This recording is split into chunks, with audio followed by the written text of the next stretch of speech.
Hello, everyone. I am so happy to be interviewing Arianne Sackville today. She is the co-founder of Bell and Bone.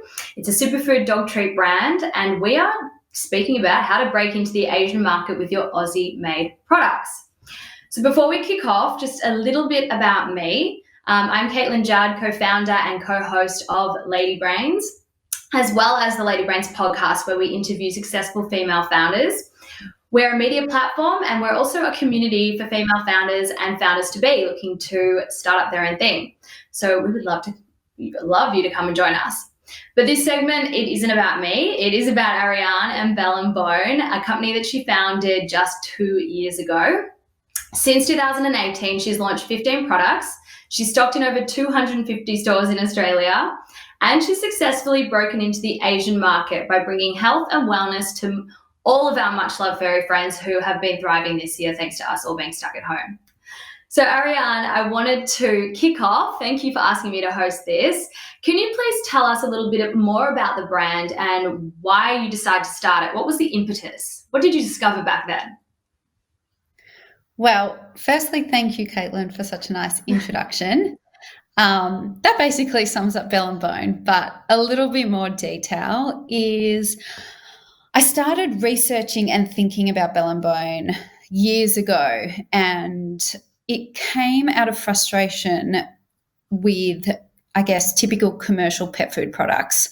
So being brought up with dogs and having my own dog now, I would always read the back of pack to try and understand what was inside the food that I'm feeding them. And I guess the frustration came from A, not being able to understand many ingredients, and B, the ingredients that I did understand, I guess I almost didn't approve of as a healthy diet, so like wheat, corn, rice, etc. So that was the beginning of it, and I guess I had this all bubbling up inside me going, what am I going to do about it? And I knew that I wanted to make a really big impact with Bell and Bone. So I started developing products with a food technologist, a pet nutritionist, and a vet scientist. And in using experts, I've been able to create products with purpose that are healthy and natural and actually provide the benefit that the products are saying they provide. So I guess we're changing the lives of dogs by bringing happiness to them, happiness to owners, and giving them a healthier way of life. Well, I think that's only fair because they do bring us so much happiness and joy. So, I know that, gosh, thinking about my mum's dog, she spends all the money on that thing. Don't worry about the kids. So why did you decide, after it obviously launching in Australia, that you then expanded into Asia? You're in Singapore, Thailand, Hong Kong, Macau. Did you identify the same types of problems, customer problems in Asia, or was there something else? I guess a lot of the research that I did led me to both similarities and differences. And I think they're both equally as important to discuss. So I knew before launching in Australia even that I wanted to launch into Asia at some point. And I guess putting this into the plan and the strategy from the get-go meant that I could really prepare for it. So I researched the different markets and, you're right, looked for ways that I could have similarities in the messaging that I would use for the Australian market as well as the Asian market. And that might be things like, premiumizing products or the focus on Australian-made products as an example. But then where I got so much of my learning from was identifying the differences between not just Australia and Asia, but within Asia itself. So, the rules that are applicable to China might not be the same that are applicable to Singapore, for example, and how people shop and where they shop and why they shop. They're completely different and they have to be treated as different markets. So I guess identifying the ever-moving trends and opportunities helped me create a product that was going to be hopefully a successful launch in both Australia and Asia. I'm interested in some of those differences that you've found. We'll come to that in a minute, but you started, well, before you even started the brand, you knew that you wanted to launch in Asia, as you said. Is this kind of like the recommended approach? How would someone go about launching if they have a pre-existing brand or product that they want to take over to the Asian market? What do they need to do? Well, I guess you're right. The strategy is different if you've got a product already or if you don't have a product and you're developing one. So when I was developing products and I had these things in mind, the benefit to me was that I knew certain ingredients, as an example, that wouldn't work in certain countries, or certain colors or certain flavors or certain messages. And I was able to incorporate that into my packaging and messaging from the get-go. When you've already got a product, it's quite different because you've developed a strategy that is so targeted at one market. Is that necessarily going to work for another? And it may, and you may have every box checked. But on the other hand, you often find that you don't know what you don't know. So as an example, there are, certain countries that won't accept one of my raw chicken products because they won't accept raw chicken from Australia. So if I didn't know that, and chicken's my best seller in Australia, as an example, so I've got that battle, but if I didn't know that, that might create a really big shock.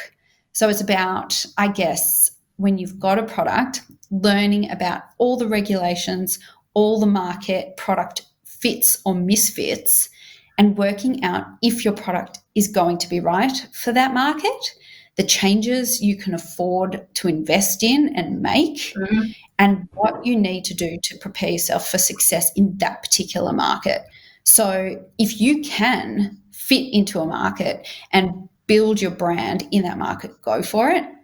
But if the things that you're selling in Australia aren't aligning with Asia, it's time to get onto them and recognize where you need to change or evolve or create something new, I guess, for that particular area of business. Absolutely. So where did you find all your information? What was that journey, that process like, figuring out, okay, what's going to work in these different countries? How would I, if I was taking a brand over there now, crack the market? I guess there are so many different avenues to learn about Asia, and it's just about putting your feelers out there and getting confident with it. So I would first start building up your networks and really identifying the people that you know already sell there, and it may not be in your industry, and just ask questions and ask if they know someone they can introduce you to, and, build your reputation and tell people that you want to be selling to Asia, because when you start telling people that that's what you want to do, that's when it becomes a reality. If you keep it secret because you're nervous that you might not achieve that goal, no one will ever think about you when an opportunity comes up. And so the more people that know that you're interested, the better. I recommend attending events or, webinars. Something that I used to do, which is obviously challenging right now, is I would go to Asia and go to trade fairs and pet expos in preparation for my launch in Australia and Asia. And then even when I launched the business, to keep making sure that I was still on track, that I was still producing the right things, or did I need to make a change? So obviously that's a challenge right now, but as soon as borders open, I was going to say, getting your feet on the ground. What can we do if we're not if we can't get our feet on the ground right now? Is there kind of like, have you found anything online that's working? Well, there's a lot of webinars. There's, things like what we're doing right here, but hopefully there's some advice that you can take on for your own business. Hopefully I'm saying something good, but it's just about getting creative and getting yourself out there, I think, is the very first stage of research. And what are some other tips before launching? Because we'll get to the launch. I think that's going to be a whole nother ball game. But before we launch, what else do we need to know, that we need to be aware of, that we can do in order to prepare ourselves? So I think there's a few things that are quite crucial to setting yourself up for success. The first one I would recommend is to assume you know nothing. And that's not to say you don't know anything, but it just means you can't have a blanket rule for Asia, as an example. You can't say, oh, the trends in Asia equal this, and therefore my product is that. I think it's about, like I mentioned, differentiating countries and differentiating segments within countries to make sure that you've got the right research and the right information for that specific country or market. So learn as much as you can and don't assume that you've got the answers until you've verified that you actually do. I guess the next thing I would recommend is to test and learn.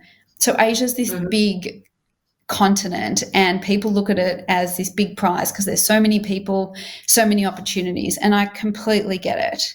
But my strategy, which I think has been quite successful, is rather than going for Asia, I've targeted specific countries and specific areas of the market so that I can test my product market fit, that I know what is wrong with it, what's worked, what hasn't worked. And that might be from, documentation to distribution to pricing to competitors to marketing, whatever it might be. I get to test it, learn, and change on a smaller scale so that I get myself ready for the next country that I enter or the next market that I see fit for the brand.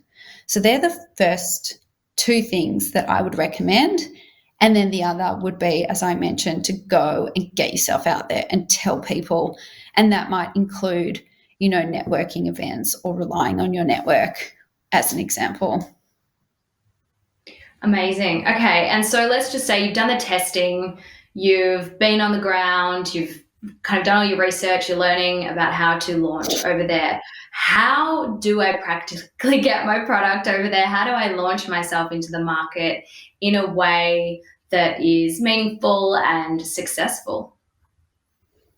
Well, I guess it's about creating the right strategy for you. I mean, obviously getting a product into Asia, there's a lot of groundwork. So, finding the right shipping provider, finding the right distributor, finding the right manufacturers, warehouses, whatever. And that's just a given that stuff has to be done. However, to succeed and, get ready to actually go ahead with Asia, for me, it's been a little bit different. And I think the blanket rule for what I've done is make noise. And I think, it works. You're good at that. You're good at that. Well, that's it. If you're not in it, you can't win it. And I really, truly believe that. So, there's different ways of doing that. As an example, a really cost-effective, easy trick to do from your house, which some of us are confined to right now, is to look up the relevant hashtags for the relevant market in the relevant country. So, for example, dogs of Singapore and dogs of Hong Kong are relevant hashtags for me. And I put them at the bottom of my posts, but also it gives me a reference to start researching other brands that are selling to these countries. It allows me to find the retailers that I want to approach, and it allows me to get noticed in that marketplace. I have found so many influencers that are relevant to me through this. I found retailers. I'm working with people just by getting on Instagram or, other relevant online marketplaces. So making noise can be as simple as that. Another thing that I would recommend would rely on your government and the support. So Vic government has a lot of different support programs, whether it be, grants or information night or networking or people to talk to. I mean, start attending those things, start learning. And, even if you think you get something or nothing out of it, one of those things will end up clicking. Come with your business cards, come with your product in your bag, come with everything, your marketing material. You never know who you're going to meet and get in front of. So, yeah, it's about making noise. Oh, and one other good tip, actually, it just came to me. I would align with non-competing brands in your industry. So, like for an example, I would find a premium Australian-made dog accessory brand and I would align with them. And, I've noticed that they're selling in Japan or they're selling in Singapore. And it's such a good opportunity for me to build my network with someone who has got experience and the right experience that can help me build, and I can give something back to them. And having that two-way partnership where there's no competition is a really great way to, I guess, learn the lessons that they've had and, feed off their failures and create opportunities out of them. I think combining all of that together will really help you get set up for the right places. Yeah, I couldn't agree more. I think you've hit the nail on the head there. Talking to a lot of the women on our podcast, those strategic partnerships, right, that you can find and which allow you to then get your product out there, explore a new audience, but also you get to learn about the market that you're entering. I think it's just such a brilliant idea, finding those brand partnerships and using that as a strategy to kind of, enter into the market. So I love that. Yeah, are there any other things that you discovered while you were kind of testing and learning in any of those countries? Any, good tips, hacks, anything else? Yes, I do actually. Mm-hmm.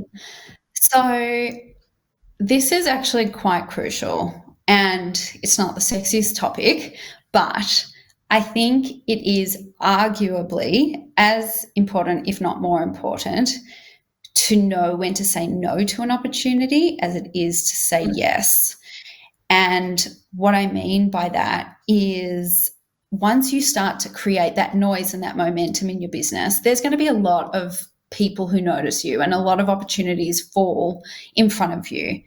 But signing that agreement and doing business is you have to be really careful with the process. You can't just say yes to everything that comes in front of you. So a really good way to start that process for yourself before you even enter into these conversations is to create a list of your non-negotiables. So that might be, your minimum price or your minimum payment terms or your minimum volume, whatever that might be that's important to you at the time. Know what you're not going to compromise on no matter what, because they will want a lot from you.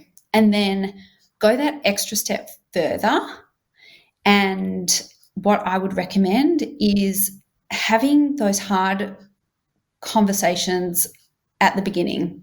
So knowing exactly what they require from you, whether that be you pay for all marketing or you pay for all shipping or they expect you to be in their country twice a year or samples or whatever it is, just knowing why they want to work with you and what they expect out of you for their relationship with you, that is really crucial to knowing if it's going to work on both ends. So get your lists organised. I'm a really big list person, and just start ticking or crossing. And if there are too many crosses, can it. Go with your gut.